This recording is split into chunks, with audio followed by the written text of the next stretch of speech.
pessoal, muito boa noite. Boa noite a todos. Sejam bem-vindos para mais uma sexta-feira.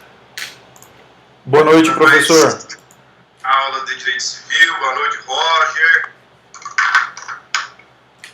Os demais colegas que já estão online. Vamos lá começar mais uma aula nossa de Direito Civil, dando sequência ao conteúdo programático. Ok? O pessoal hoje parece que está meio devagar, só tem 10 online ainda. Para quem estão pensando que aniversário de Várzea Grande é feriado em Cuiabá também.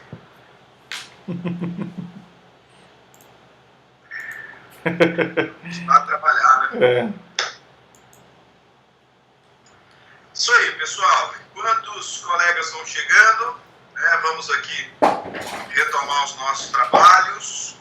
Na nossa última aula, nosso último encontro, tivemos a oportunidade de concluir o estudo da capacidade, falando sobre a cessação da incapacidade através da emancipação em todas as suas espécies, emancipação voluntária, emancipação judicial, emancipação legal, e corrigimos a nossa prova, questão por questão, atendi aí alguns colegas depois, individualmente, para conferir as provas, enfim.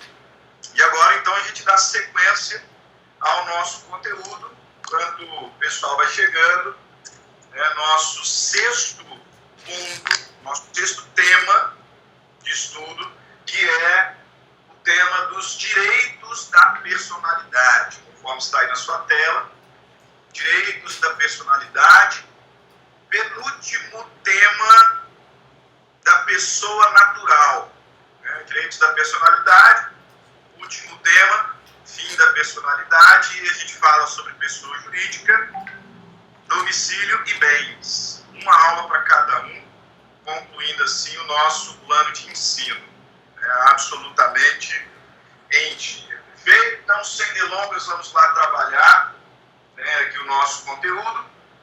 Tema de hoje, para quem estiver aí já com o material aberto, pronto para fazer as anotações, tema de hoje, direitos da personalidade. Direitos da personalidade. E como é natural, nós vamos começar o nosso estudo pelo início. Então, buscando aqui identificar o conceito de direito da personalidade. O que são direitos da personalidade? Porque não vai ser um desafio tão grande assim.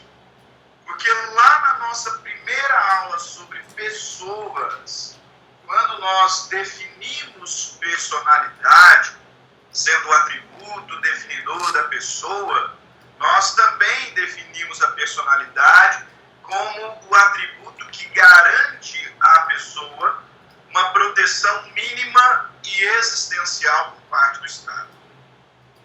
E é essa proteção que nós chamamos aqui no direito civil de direitos da personalidade.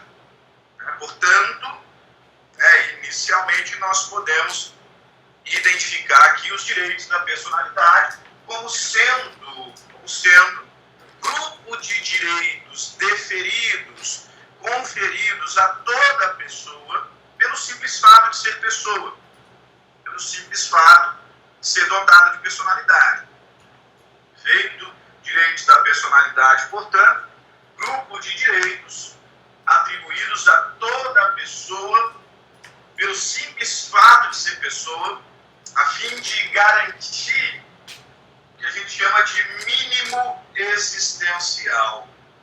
Mínimo existencial. E esse grupo de direitos, como nós temos dito nos encontros, esse grupo de direitos, ele decorre de um dos fundamentos do Estado Democrático de Direito. Eu não sei se é tema desse semestre de constitucional ou do próximo semestre de constitucional, enfim, não sei, mas em constitucional vocês estudam os fundamentos do Estado Democrático de Direito, e um dos fundamentos é a proteção da dignidade da pessoa humana. Portanto, esse grupo de direitos que nós chamamos direitos da personalidade, ele decorre da proteção da dignidade da pessoa humana, que é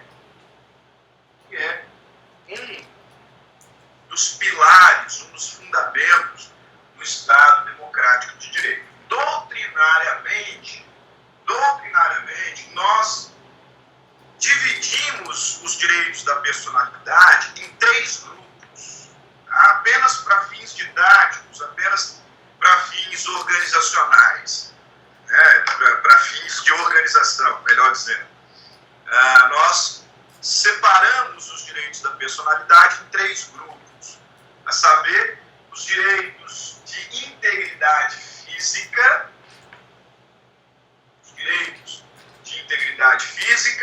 os direitos de integridade intelectual e os direitos de integridade moral. Nós temos diversos direitos da personalidade. E para fins didáticos apenas, nós organizamos em 3 grupos. Direitos de integridade física, direitos de integridade moral, direitos de integridade intelectual. O primeiro que vislumbrou o tema dessa maneira foi um doutrinador chamado Rubens Limoges França, que sem dúvidas é um dos principais nomes nesse contexto. Rubens Limoges França, espetacular doutrinador acerca desse tema. Enfim, e hoje a gente utiliza essa doutrina, esse modo de ver do Rubens Limoges França, praticamente em todo livro respeitável de direito civil. Praticamente todos os grandes doutrinadores mencionam essa organização.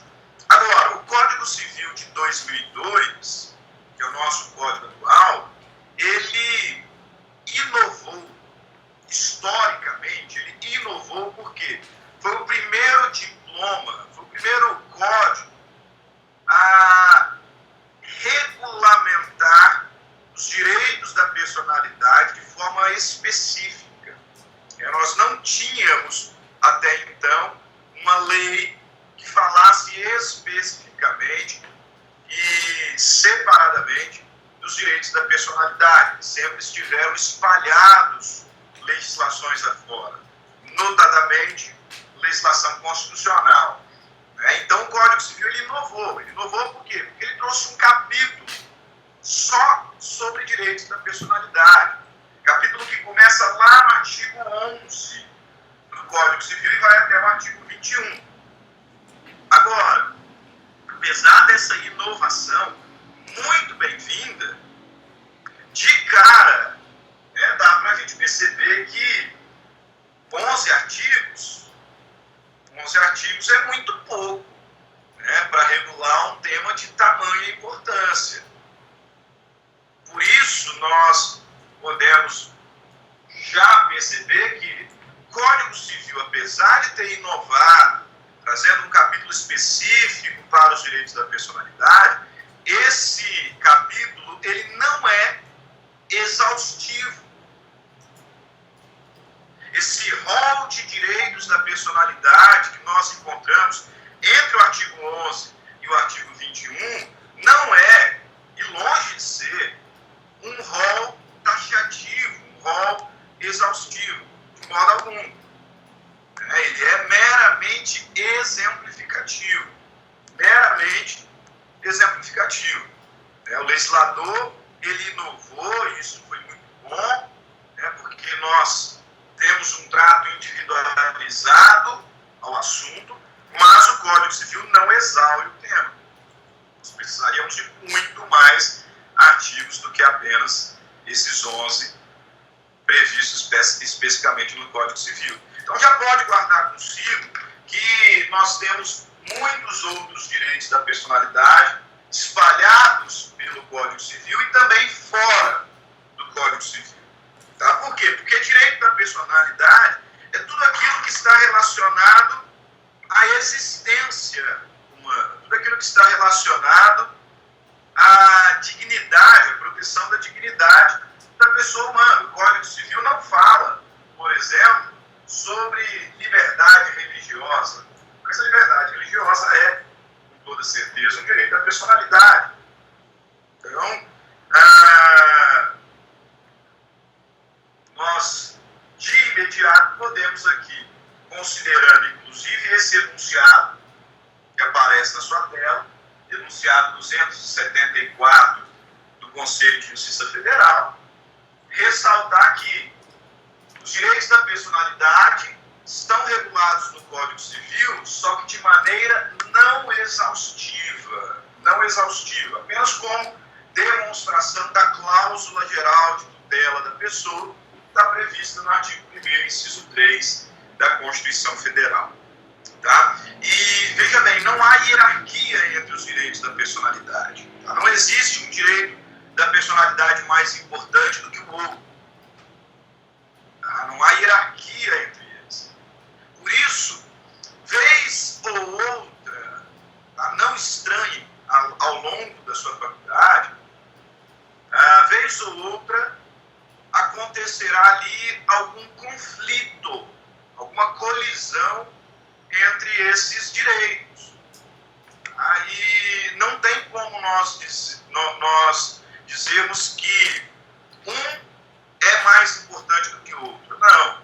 O judiciário, analisando o caso concreto e lançando mão de uma técnica que vocês vão aprender em constitucional, chamada ponderação, técnica de ponderação, vai então encontrar no caso concreto qual é o bem jurídico de maior valor e, portanto, qual direito deve prevalecer, mas no caso concreto, que inclusive é o destaque final desse enunciado na sua tela.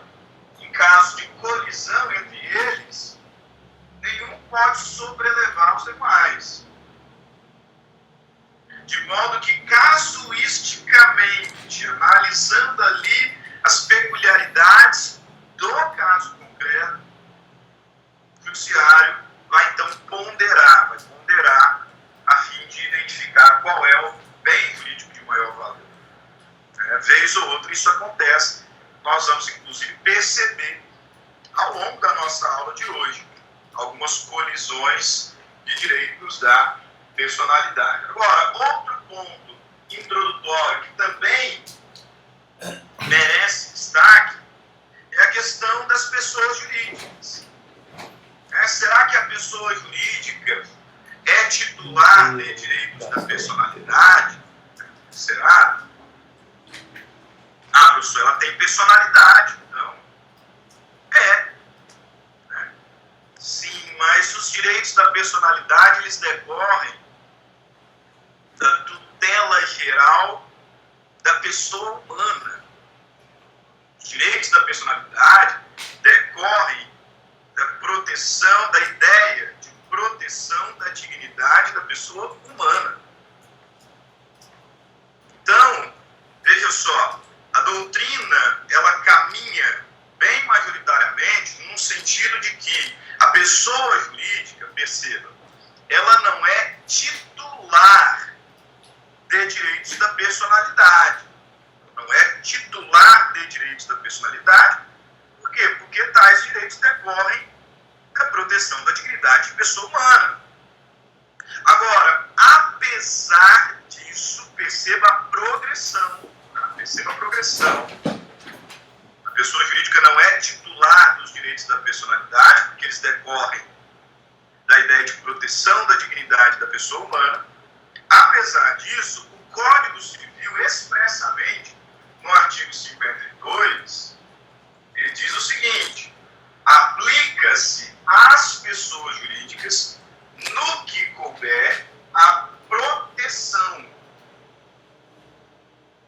No que couber, a proteção dos direitos da personalidade. Okay? Aplica-se às pessoas jurídicas, no que couber, a proteção dos direitos da personalidade. Professor, como assim? Bem simples. Veja, apesar da pessoa jurídica não ser titular desses direitos, porque eles decorrem da ideia de dignidade da pessoa humana, você tem alguma dúvida de que o nome de uma pessoa jurídica é relevante? Você tem alguma dúvida de que a boa fama, portanto, a imagem da pessoa jurídica, né, a imagem quanto atributo, tem relevância para merecer proteção jurídica? Você tem alguma dúvida de que a honra objetiva, que é aquilo que as pessoas pensam de mim, também se aplica à pessoa jurídica? Veja, esses atributos especificamente, a pessoa jurídica também tem. Por isso que o Código Civil me fala, no que couber, e nesses casos cabe. No que couber, a pessoa jurídica receberá essa proteção. Agora, a pessoa jurídica não tem sentimento, então não dá para falar em honra subjetiva. A pessoa jurídica não tem direito à integridade física. Ah, professor, mas ela tem uma sede, tudo bem. Mas ali, se eventualmente sofrer algum dano, é dano material.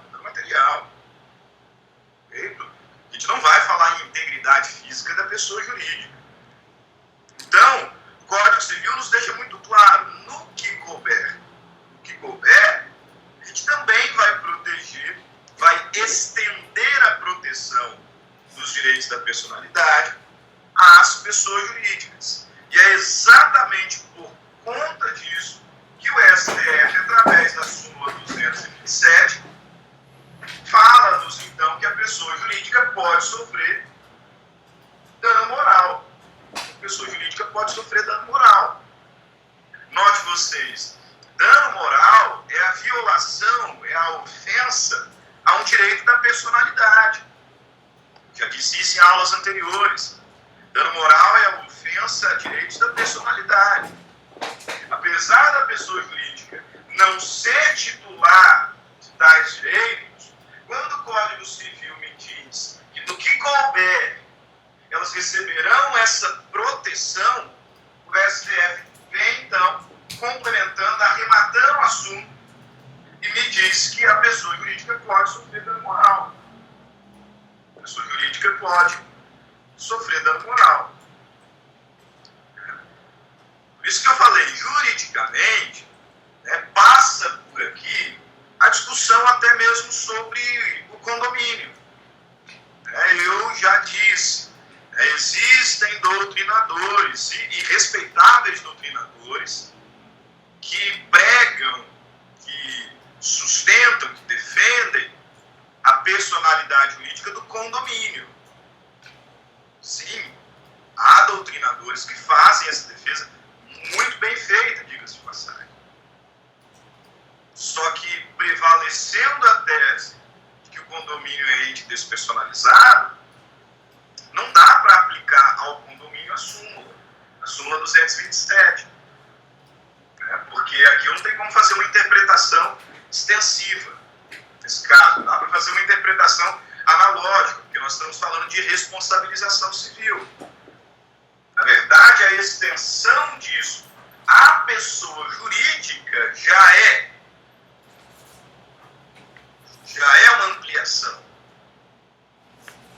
que se faz porque o Código Civil expressamente diz que no que couber elas receberão a proteção. Agora, o Código Civil não fala isso sobre os entes despersonalizados.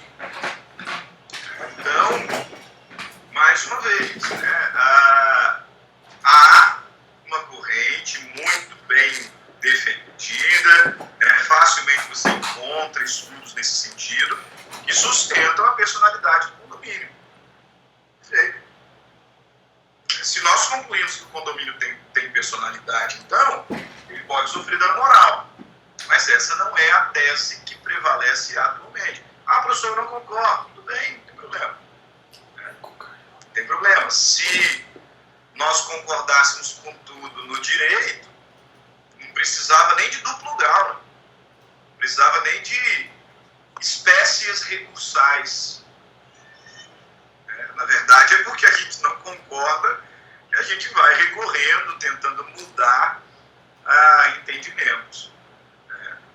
Agora, o prevalente atualmente é esse, conforme nós já falamos em aulas anteriores. E antes de eu passar aqui para o primeiro momento de perguntas, quem tiver, antes de passar, né, eu preciso ainda fazer menção ao enunciado 1 do Conselho de Justiça Federal, que traz assim, um detalhe muito curioso.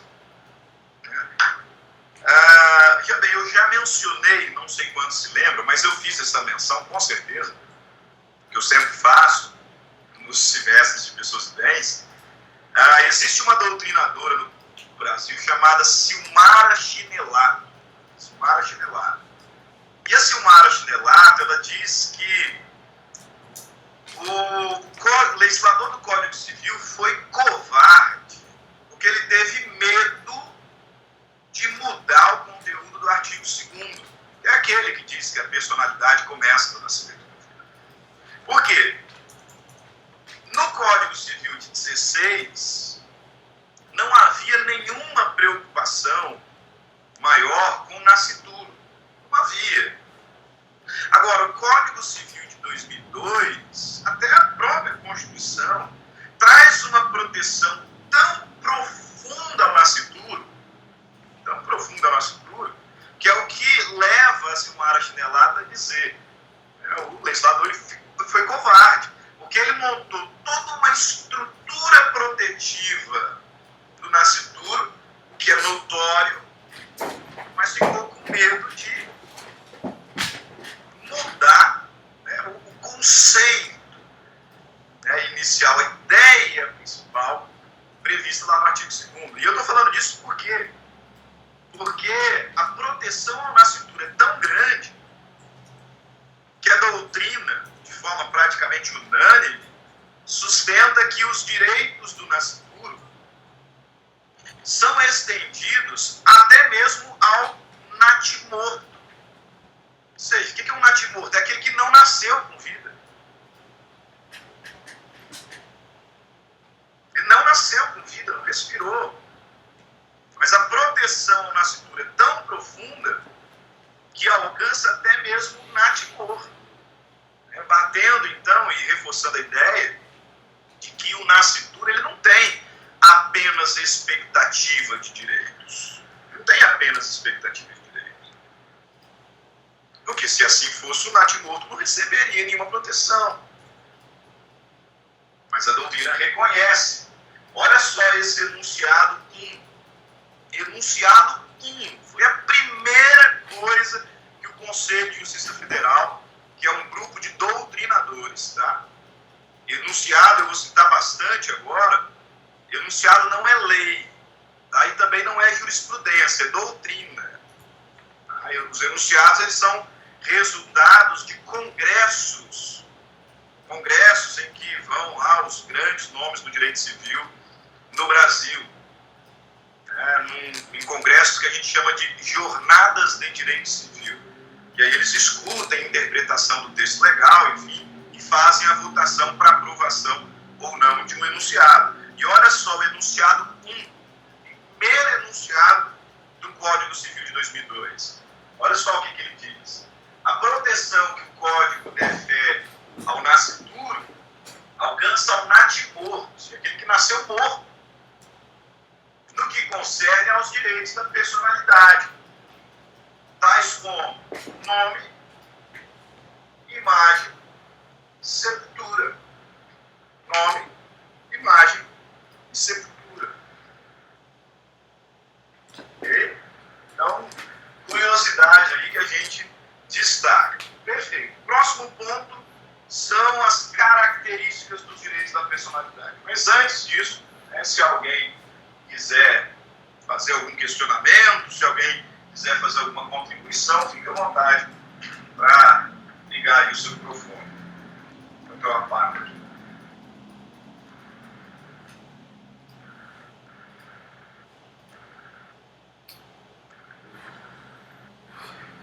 Perfeito. Então vamos às características dos direitos da personalidade. Conceituamos,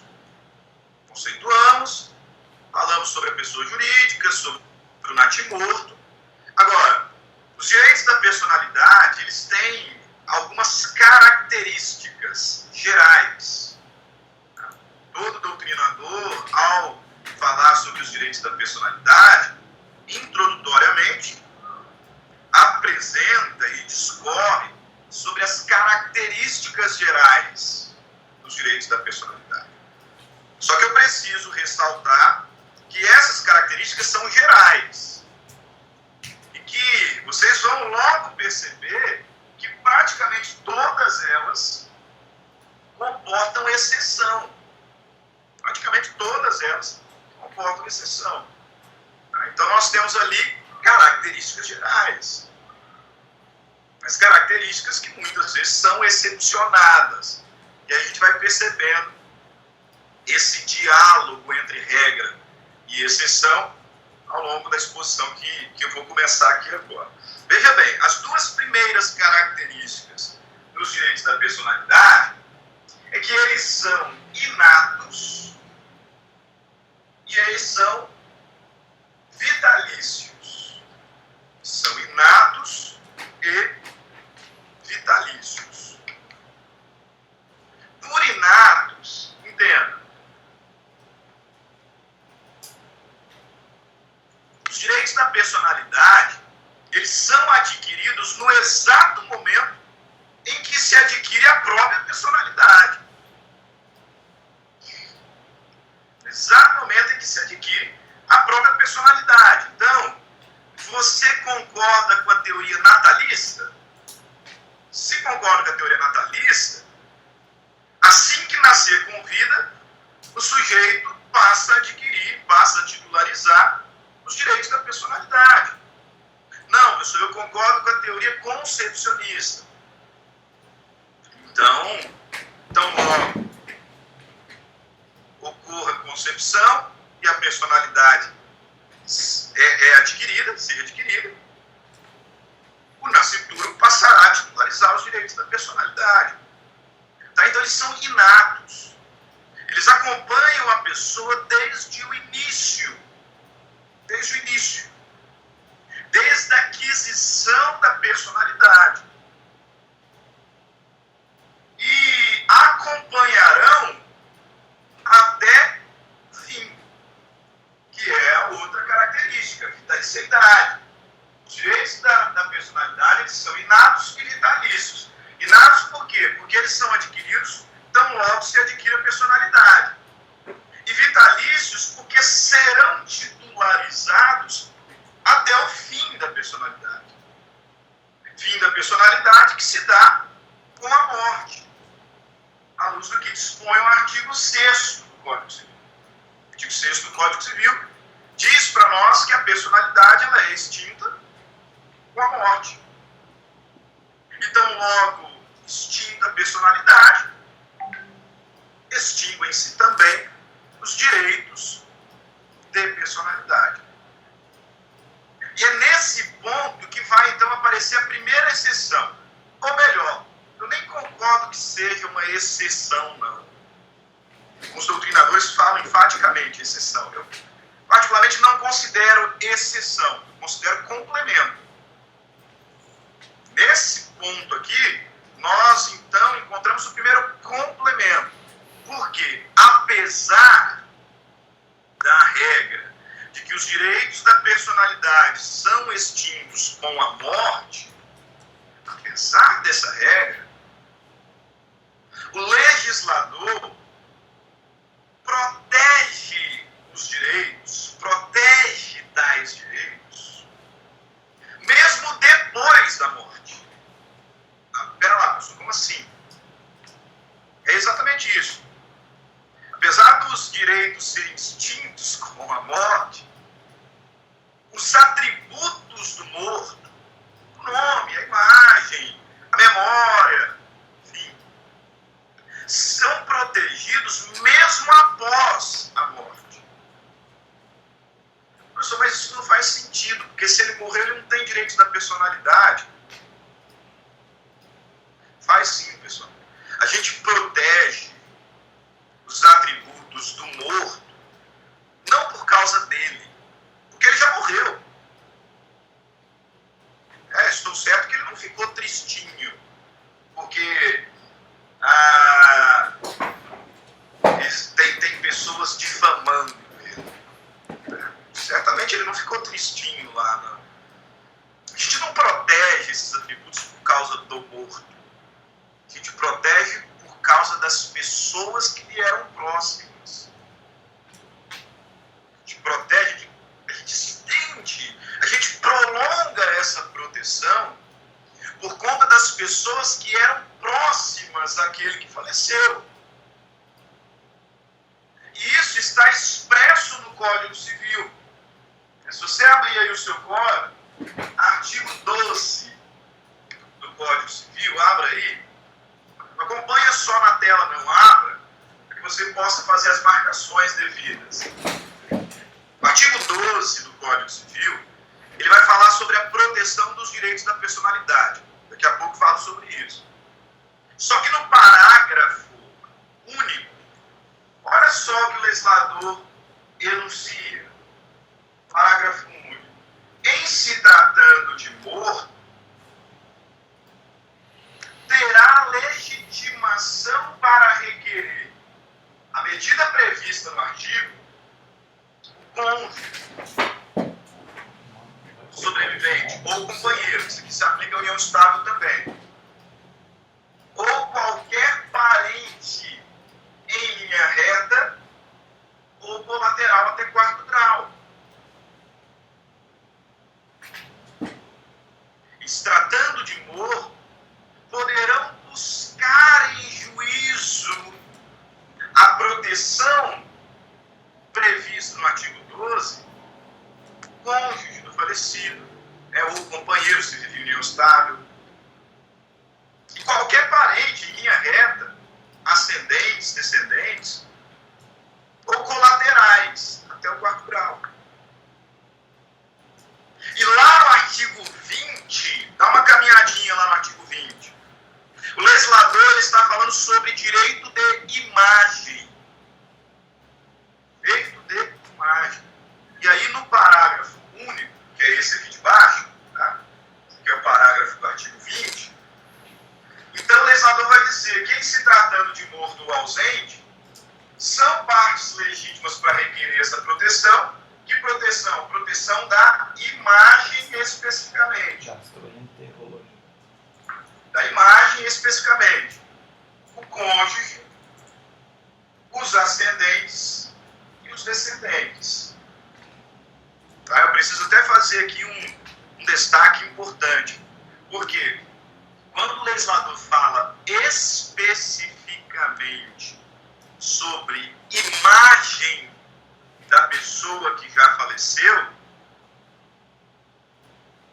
ele confere legitimação ao cônjuge ou companheiro se vive em união estável, ascendentes e descendentes. Ele não confere legislação ou legitimação aos colaterais. Os colaterais, ele não confere. Então, irmão, sobrinho, tio, primo, não tem legitimidade para postular a proteção da imagem de uma pessoa que já morreu. Agora, com relação ao restante, professor, que restante? A integridade do corpo morto, defunto, o nome, a moral, uma propriedade intelectual, direito autoral. Com relação ao restante, aí qualquer parente, qualquer familiar tem legitimidade, porque é isso que o legislador nos diz no parágrafo único do artigo 12.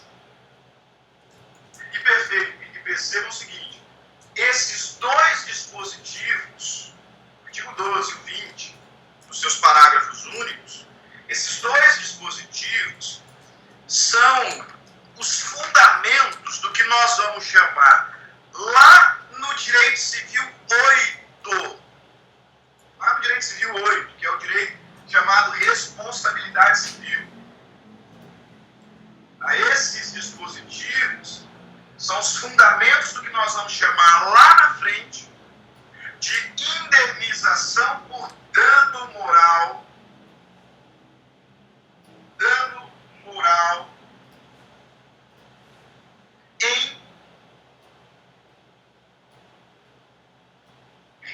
ricochete. Dano moral em ricochete. Ah, professor, como assim? Primeiro, pensa aqui, o que é ricochete? O que significa ricochetear? Você está lá com aquelas arminhas lá de chumbim, né? Esse esporte novo, agora esqueci até o nome dele, lá que também usa aquelas arminhas de bolinha branca.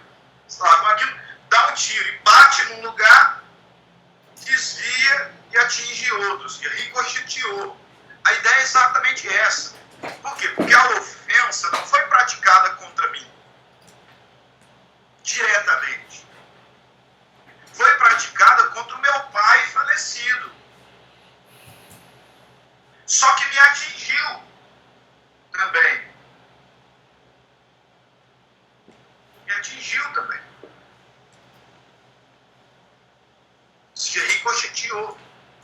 E aí, por causa disso, eu vou buscar a proteção que o legislador me fala nos parágrafos, e uma dessas proteções é o direito a reclamar perdas e danos. Reclamar indenização por dano moral. Indenização por dano moral. Nós temos diversos casos Brasil afora, né, disso, dessa espécie de dano moral em ricochete. Dois aqui que são um pouquinho mais famosos, né, eu vou compartilhar com vocês. Nós temos vários. Os dois aqui são um pouquinho mais famosos, vou compartilhar com vocês. O primeiro deles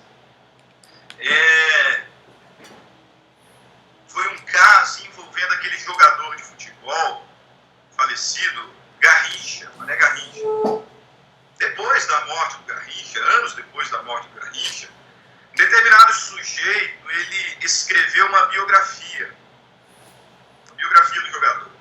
A biografia, ela é intitulada Estrela Solitária. Estrela Solitária, um brasileiro chamado Garrincha. Se eu não me engano, esse que é o nome. Estrela Solitária, um brasileiro chamado Garrincha. E no meio dessa biografia, em determinado capítulo, né, o autor, ele então resolveu fazer ali uma descrição minuciosa, detalhada, sobre o órgão genital do Garrincha. Exatamente, em determinado momento lá no livro, o autor simplesmente dedicou ali alguns parágrafos, algumas páginas até, se não me engano, para fazer ali descrição, alguns parágrafos, para fazer ali uma descrição sobre o órgão genital do Garrincha. Qual que é a relevância histórica disso? Qual que é a relevância histórica disso? Pois bem, as filhas do Garrincha, considerando que essa parte da biografia atentava contra a intimidade do pai, já falecido, e que deve ser protegida mesmo após a morte, em razão da sua memória, da lembrança que se tem dele, enfim. As filhas do Garrincha ajuizaram uma ação indenizatória por dano moral em ricochete contra o autor. Essa ação chegou ao STJ e o STJ condenou o autor do livro a pagar uma indenização por dano moral em ricochete no valor de 100 vezes o salário mínimo vigente à época. Hoje daria aí mais de 100 mil reais. O STJ condenou o autor a pagar ali 100 vezes o salário mínimo vigente à época, isso já tem aí alguns anos. O dano moral em ricochete. A ofensa foi contra o Garrincha, que é morto. Mas atingiu as suas filhas em reflexão, de forma indireta. Um outro caso um pouco mais recente, e que dada a celeridade do nosso judiciário, né, está em curso até hoje. É um caso envolvendo aquele cantor Cristiano Araújo. Cristiano Araújo. Vocês vão lembrar que quando o Cristiano Araújo morreu, vazaram fotos, né, dos corpos, enfim, e eu confesso, nem sei se alguma medida judicial foi tomada em relação às imagens, não sei.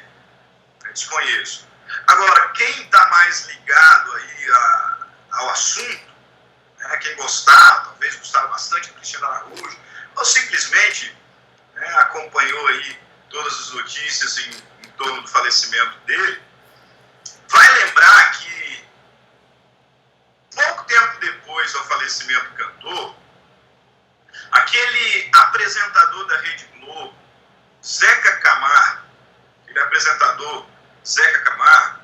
ele publicou num blog um determinado texto. Ele tinha um blog, né, de crônicas, enfim, de textos que ele escrevia, e ele publicou lá no seu blog um texto falando sobre a morte do Cristiano Araújo.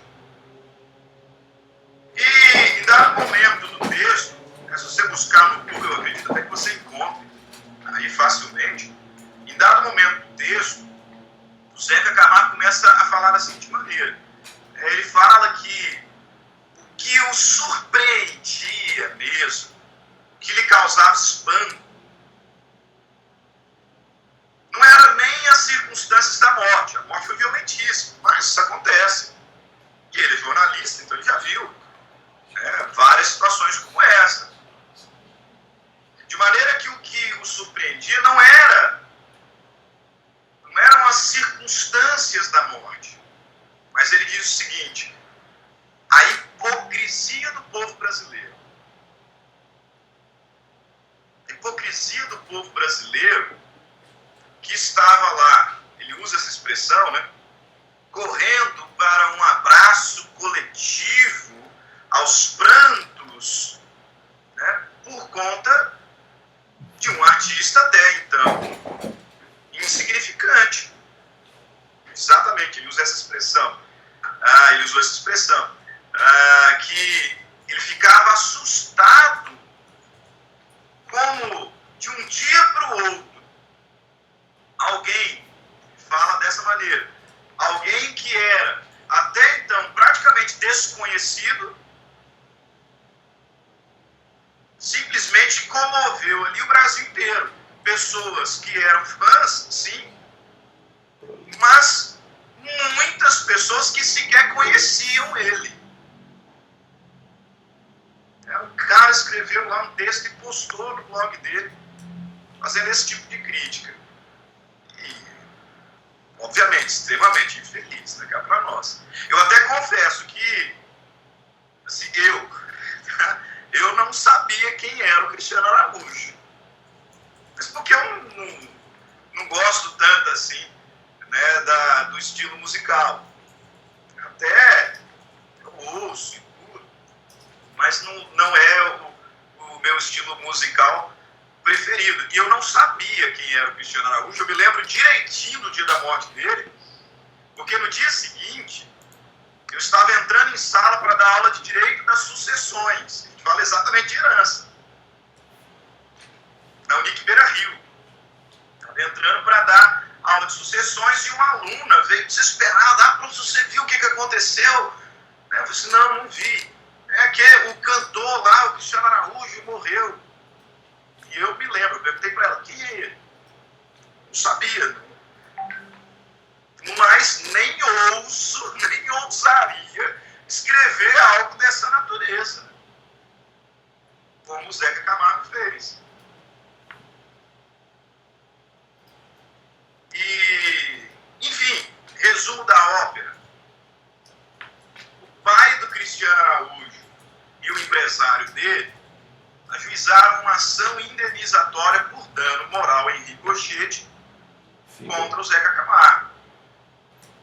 Essa ação, como disse, ainda está em curso, tá? Mas eles já ganharam no piso, no primeiro grau eles ganharam, não me lembro agora o valor da indenização, mas eles ganharam. E assim, particularmente eu considero que essa decisão devia ser reformada em tribunal. Por quê? Porque eu acho que eles não fazem jus à indenização? Não, de maneira alguma. Mas porque, à luz da lei, o empresário do Cristiano Araújo não tinha legitimidade. Não tinha legitimidade, porque o legislador ele é bem preciso nos parágrafos, ao dizer que a legitimação, nesse caso, é conferida a familiares. A familiares. E até onde eu sei, posso estar errado, né, o empresário dele não era parente. Não sei, mas até onde me falaram, ele não era parente. Então, analisando o texto da lei, não teria legitimidade para requerer, né, essa proteção. Então, veja, essas são as duas primeiras características. Os direitos da personalidade, eles são inatos, então, adquiridos tão logo inicie a própria pessoa e a acompanharão até o fim da vida. Por isso, vitalícios. Agora, apesar disso, a lei protege os atributos extrapatrimoniais daquele que já morreu, não por causa dele, mas por conta daqueles que vieram próximos. É o que a gente vai chamar, então, de legitimação especial, e no contexto da responsabilidade civil, de dano moral em ricochete, o dano moral oblíquo, dano moral indireto. Feito? Beleza. As duas primeiras características. Quem tiver aí alguma pergunta ou algum complemento, está mais por dentro aí das fofocas, né, com relação a esse tema aqui, pode fazer uso do microfone, senão a gente segue adiante.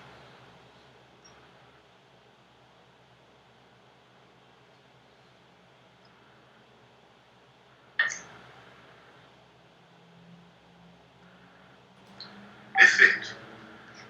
Vamos lá. Terceira característica dos direitos da personalidade. A terceira característica dos direitos da personalidade é que eles são absolutos. 8, 9. O que significa isso? Os direitos da personalidade, eles são absolutos. Isso significa que eles são oponíveis erga omnes. O som ficou pior. O remendo ficou pior do que o estrago.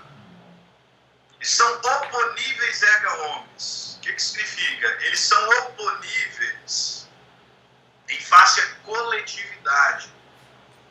Eles se projetam contra todos da sociedade.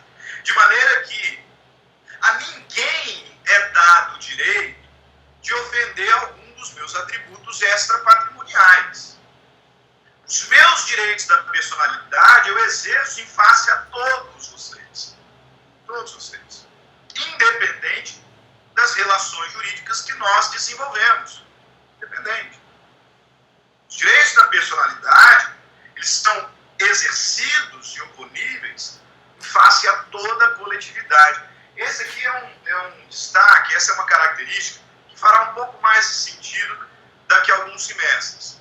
Porque quando vocês começarem a estudar os direitos patrimoniais, aí vocês vão perceber, o professor vai falar certamente, que os direitos patrimoniais, na sua maioria, produzem efeitos interpartes. De modo que se eu celebro um contrato com o Roger, por exemplo, e deixo de pagar, ele não pode exigir a priori o pagamento do meu pai, da minha mãe. Ele não pode executar minha irmã. Por quê? Porque essa relação jurídica que nos une produz efeitos entre nós, interpartes. E não erga-omnes, interpartes, entre nós dois. Diferente dos direitos da personalidade, que sendo absolutos, são oponíveis erga-omnes. São exercidos em face a todos da coletividade. Quarta característica, e essa aqui é a que vocês têm que tomar mais cuidado. Tá? Essa é a que vocês têm que tomar mais cuidado. A doutrina, à luz da própria lei, nos diz que os direitos da personalidade eles são indisponíveis. Eles são indisponíveis. Vamos aqui entender essa característica. Olha aí o artigo 11. Com exceção dos casos previstos em lei, personalidade são intransmissíveis, são irrenunciáveis, não podendo seu exercício sofrer limitação voluntária. Só um pouquinho.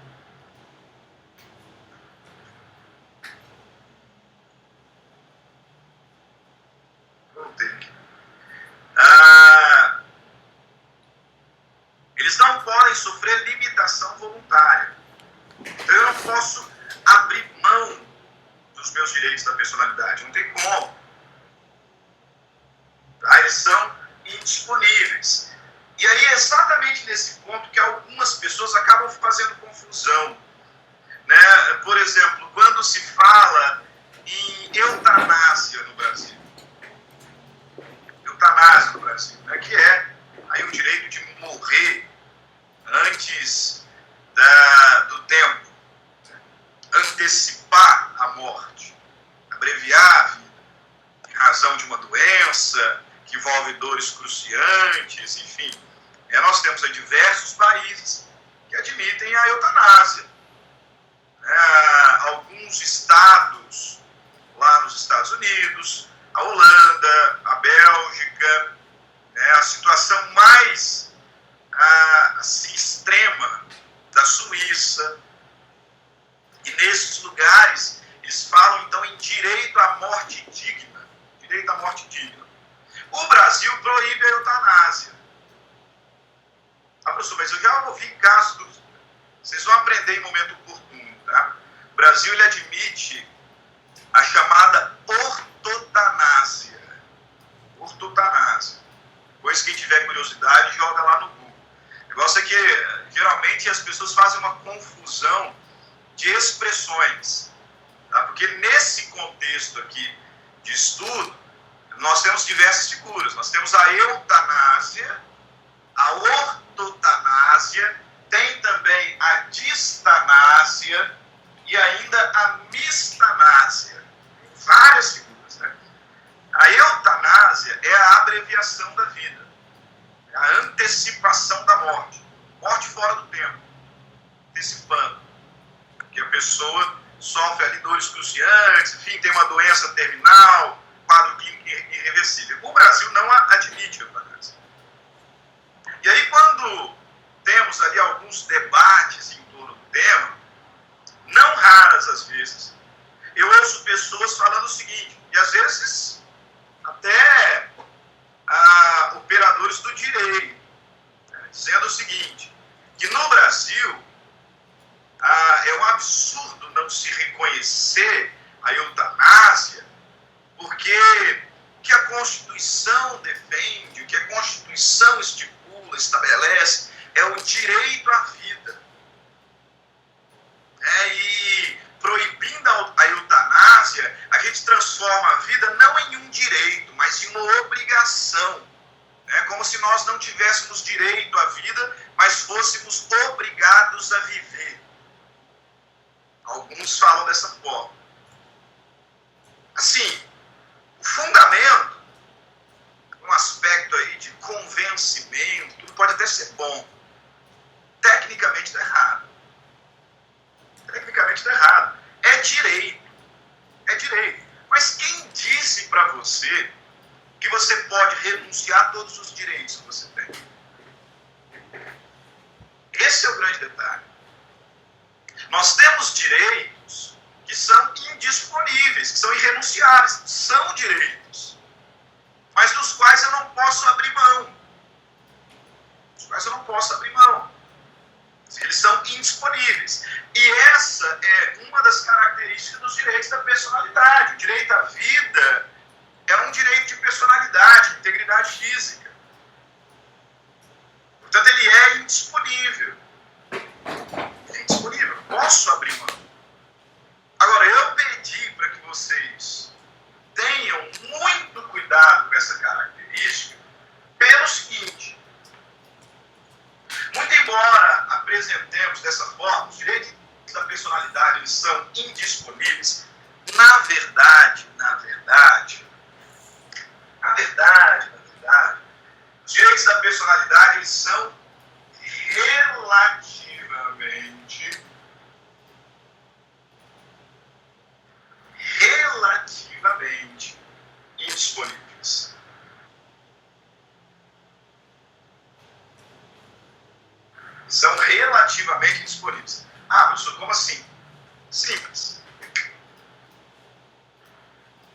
hoje e nas últimas semanas tendo aula aqui online, né?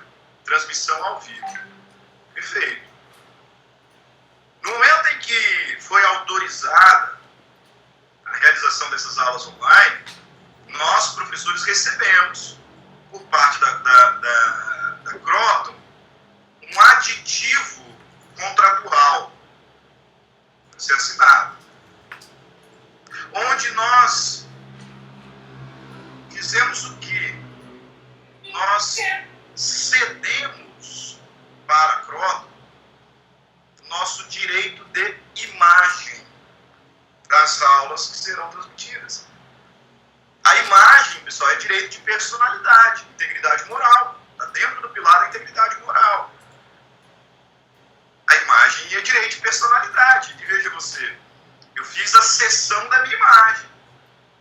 Já tem aí alguns anos que eu leciono para cursos preparatórios online também. Não só cursos preparatórios presenciais, mas cursos preparatórios online. Só no LAC Concursos, hoje eu não trabalho mais no LAC Concurso, porque abri com uma outra colega minha um curso nosso, opção, mas só no LAC Concurso. São 20 horas. Eu tenho lá tranquilamente umas 150 horas gravadas, porque já estava aí há 3 anos quase gravando o Código Civil e o Código de Processo Civil.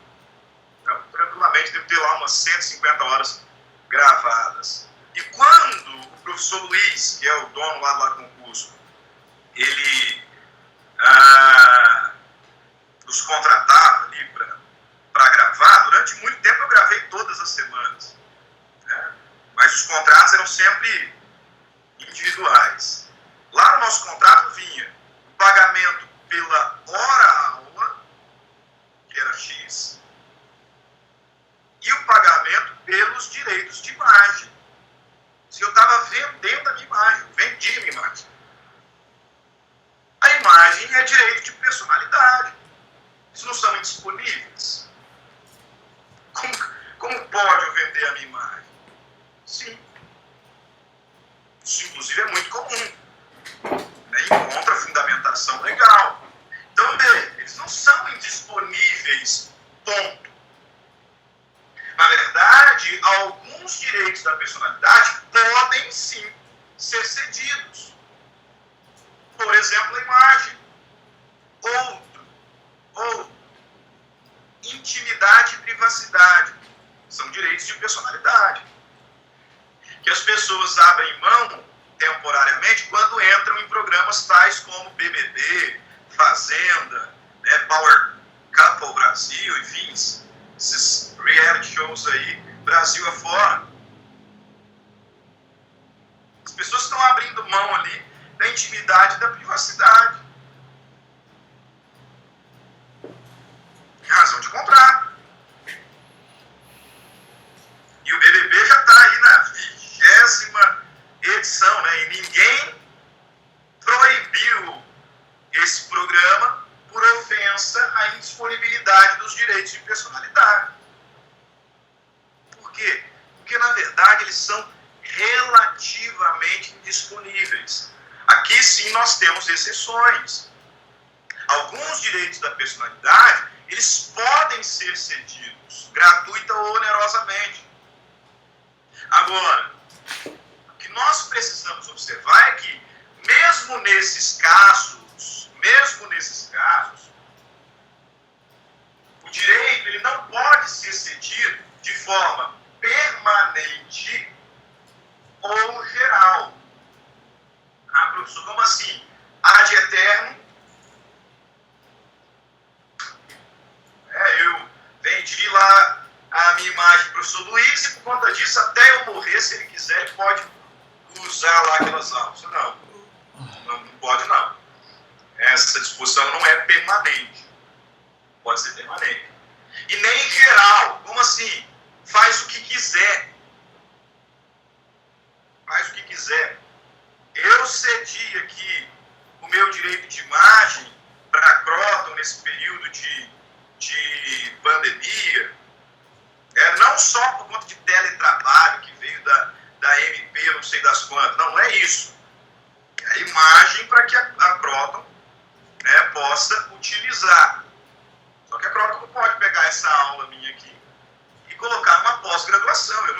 para isso. Concedi para essa finalidade. E aí, nesse contexto, nós temos diversos casos concretos, né, curiosíssimos, diversos, vai longe, se a gente fosse buscar aí exemplos, né, vai longe os exemplos sobre esse detalhe aqui, sobre esse ponto que normalmente é o mais debatido em juízo, é o mais confrontado em ações judiciais. Os mais confrontados. Alguns casos aqui que me lembro de memória. Aquela atriz da Globo, Maite Proença, certa feita ela posou para uma revista masculina, se não me engano foi a revista Playboy. Ela posou lá para a revista Playboy, portanto vendeu o direito de imagem dela, enfim, recebeu por isso, beleza. E aí, certa feita, anos mais tarde, a editora Abril lançou lá uma outra revista, comemorativa de não sei quantos anos da editora Abril e tudo, pegando ali suas diversas publicações. Aí nessa comemorativa eles colocaram lá uma foto da Maite Proença. Colocaram lá uma foto da Maite Proença. E nessa edição comemorativa. Uma outra revista dentro da editora Abril. Beleza. A Maite Proença ela ajuizou uma ação indenizatória contra a editora Abril. E o argumento dela, qual foi? Foi o seguinte: muito embora voluntariamente a minha imagem tenha sido cedida e eu recebi por isso, essa cessão ela não é genérica. Faz o que quiser com a minha imagem. Uma cessão para aquela revista especificamente dentro da editora Abril. Saber a revista Playboy. E não para uma outra revista qualquer ali dentro das publicações que a editora faz. Perfeito. O judiciário acolheu o argumento da atriz e condenou a editora Abril a pagar uma indenização por dano moral. Não faço ideia de qual foi o valor, mas condenou a editora Abril a fazer um pagamento de indenização por dano moral. Por quê? Porque ela não é genérica. A cessão não pode ser genérica. Um outro caso que ganhou bastante repercussão alguns anos atrás foi envolvendo aquele programa, aquele reality show que tinha na Globo, chamado No Limite. Só o mais experiente ali vai entregar a idade agora. Aquele programa No Limite que tinha na Globo. E aí, quem viu, lembra. Com certeza. Quem viu, lembra. Teve uma edição do No Limite que uma senhora, ela proferiu uma série de injúrias raciais contra um outro participante. Série de injúrias raciais contra um outro participante. E isso foi uma polêmica tremenda à época. Ela foi expulsa, foi desclassificada do programa por conta disso. E não parou aí. Ela respondeu criminalmente, por racismo. Ela respondeu civilmente, foi condenada a pagar indenização ao participante. Enfim, além de ser desclassificada do programa, sofreu aí as responsabilizações devidas no âmbito criminal e no âmbito civil. Fora toda a reação social em relação àquilo que ela fez. Ok. Onde entra a discussão dos direitos da personalidade aqui? Anos mais tarde, a Rede Globo, ela criou ali um novo canal, que todos vocês conhecem, canal de televisão fechada, chamado Canal Viva, onde eles passam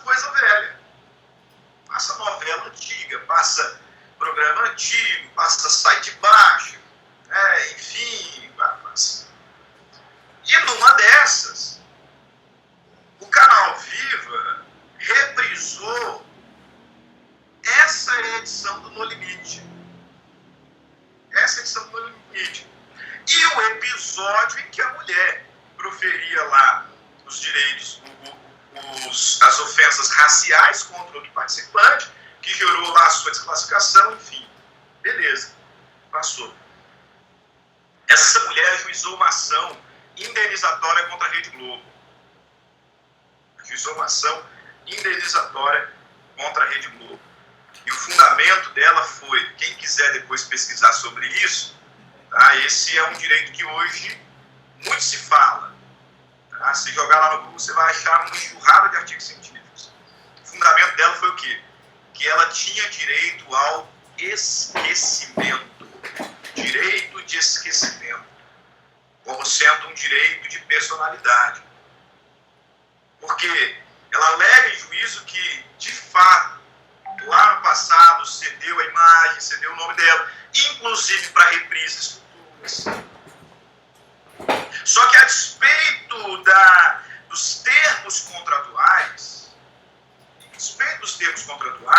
esse incidente especificamente, que fez com que ela fosse desclassificada, que fez com que ela fosse condenada criminalmente e civilmente, também fez ela sofrer uma represália injusta, ela nem discute não, uma represália social, uma condenação social.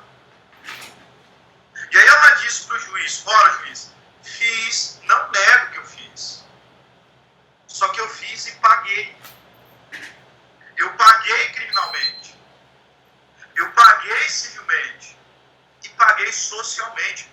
E agora, anos depois, em que eu estou reconstruindo a minha vida, que socialmente as pessoas não se lembravam mais do que havia acontecido, a Globo vai lá e passa de novo. Relembrando assim as pessoas. E agora estou eu aqui sofrendo novamente toda a represália social por algo que eu fiz e já paguei. Então eu tenho direito ao esquecimento. E a Globo ofendeu o meu direito ao esquecimento. Pois o judiciário julgou procedente a demanda. E a Rede Globo de televisões teve que indenizá-la. Mesmo que existisse entre eles um contrato.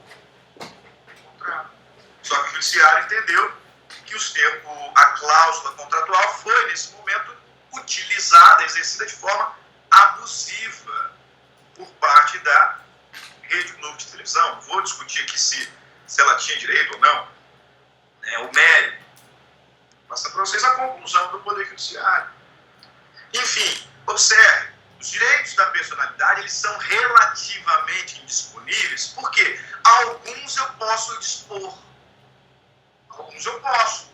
Só que essa disposição não pode ser permanente e nem geral. E a pessoa para quem eu cedi não pode exercer de forma abusiva.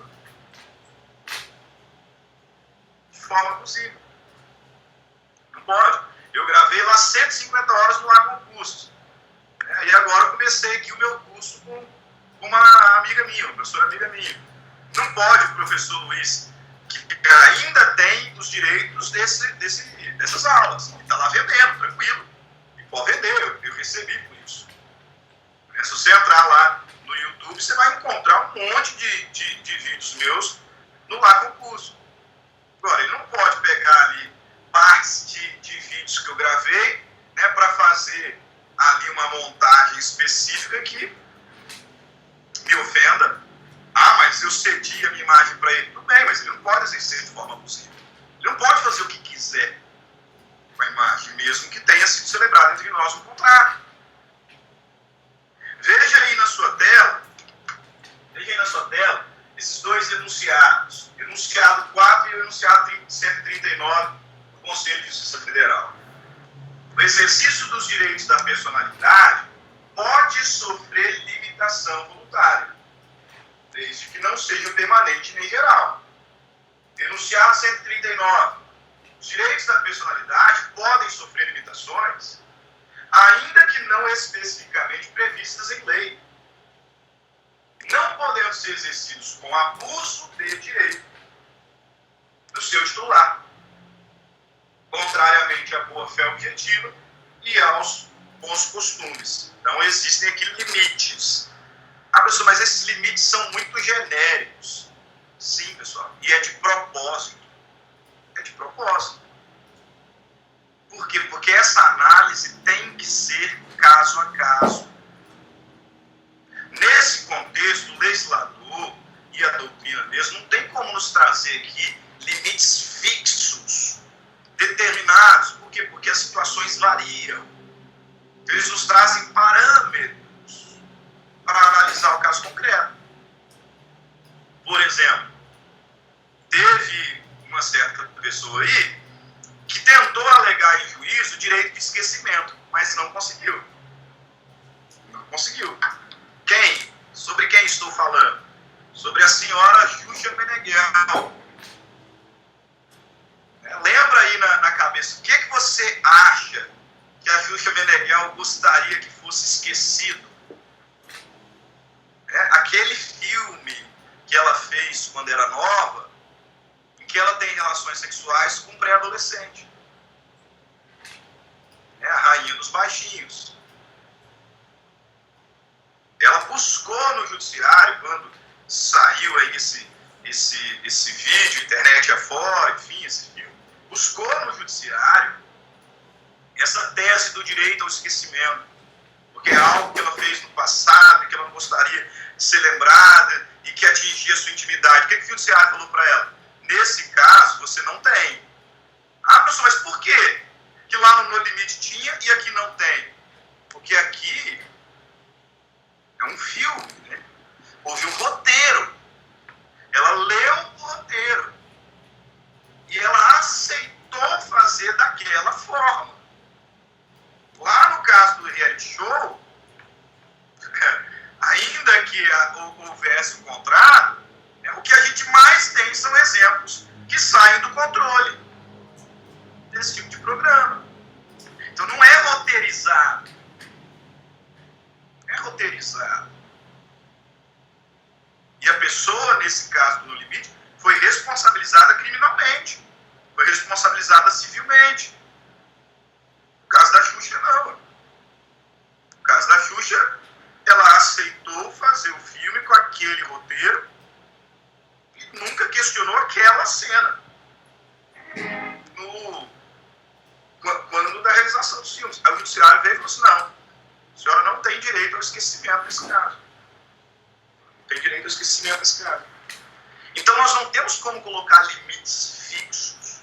Não, tem que ser parâmetro aberto mesmo. Para quê? Para que o juiz analise caso a caso. Para que o juiz analise casuisticamente. Feito? Antes de nós irmos aqui para o intervalo, se alguém quiser fazer uso do microfone, pode fazer.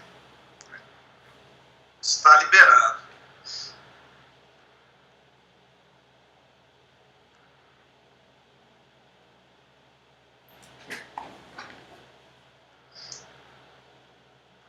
Ninguém?